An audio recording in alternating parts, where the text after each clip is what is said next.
Okay, so 4.3, graphing polynomial functions. This will be day 2.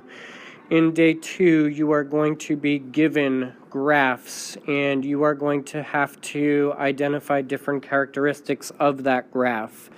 As far as what is the degree, is it even or odd, what are the zeros, what are your y-intercepts, and you'll be given a picture and you'll have to write, well, what is the possible factored form of that picture. Okay, so given a picture, a bunch of different characteristics. Let's see how we do. Let's get started.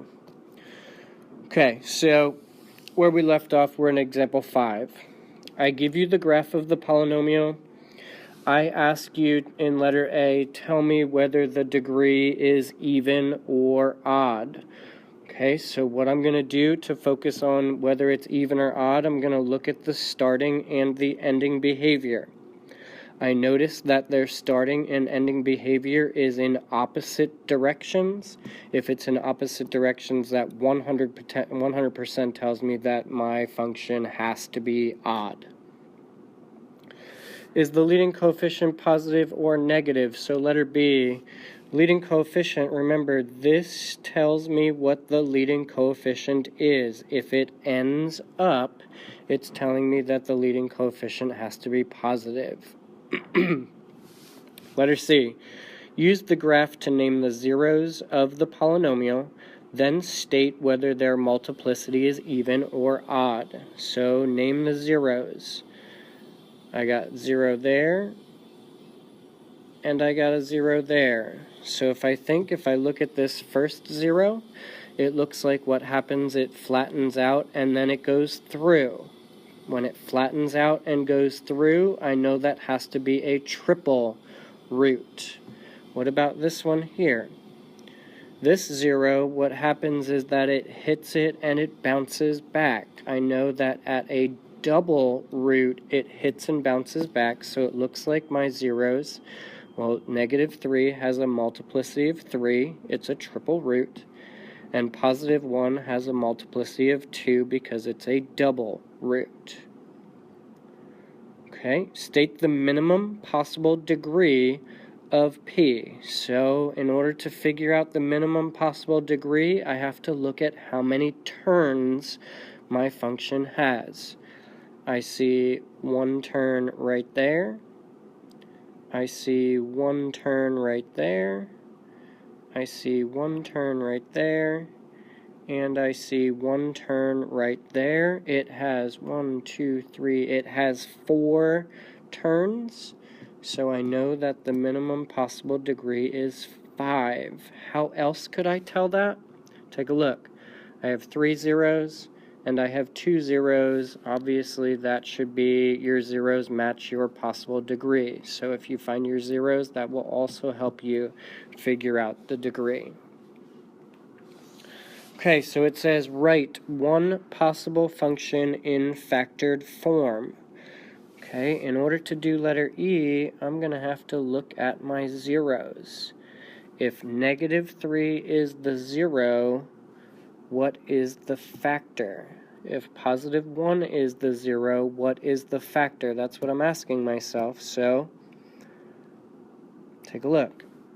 If -3 is the 0, that means x plus 3 has to be the factor. If it's multiplicity of 3, that means it's got to be cubed. +1 got to be x minus 1. Multiplicity of 2 means it's got to be squared. Okay, so notice the connection between them. And then last one, letter F, state the domain and the range. So think, the domain, what x values are being used. I'm going to zip right through this. You should be able to figure out domain and range at this point. Domain, what x values are being used? Well, all of them are being used. All x's in this direction and in this direction are being used. Range, what y values are being used? This way and that way. You're probably saying to yourself, okay, I got it. Range got to be the same thing. It's all reals as well. Okay, so take a look. Questions that I could ask you. Let's see. Let's keep going. Example 7. Alright, so again, I give you a picture and I ask you to write a function in factored form corresponding to the graph using the function's degree, its end behavior, and multiplicity of each zero. Okay, so think about what we just did back here. In order to find the factored form, which is what I'm asking you to do, what did we have to do? Well, we had to find the zeros. So I think what I'm going to do is I'm going to try to find the zeros of this function. So in letter A, it looks like I got a 0 there, there, and there. Okay, so think about that. The first one, that's got to be a double root. The second one, it's just a single root. Third one, it's just a single root. So double, that's 2. Single, single, it's got to be an x to the 4th function. Take a look. X to the 4th. Starts and ends in the same direction, so far so good. 1, 2, 3 turns. It's got to be an x to the 4th. So I know I've double checked all of my possibilities. I know it's got to be x to the 4th. So there are my zeros. There is my polynomial. We said that -3 had to be the double root. That's why it's squared.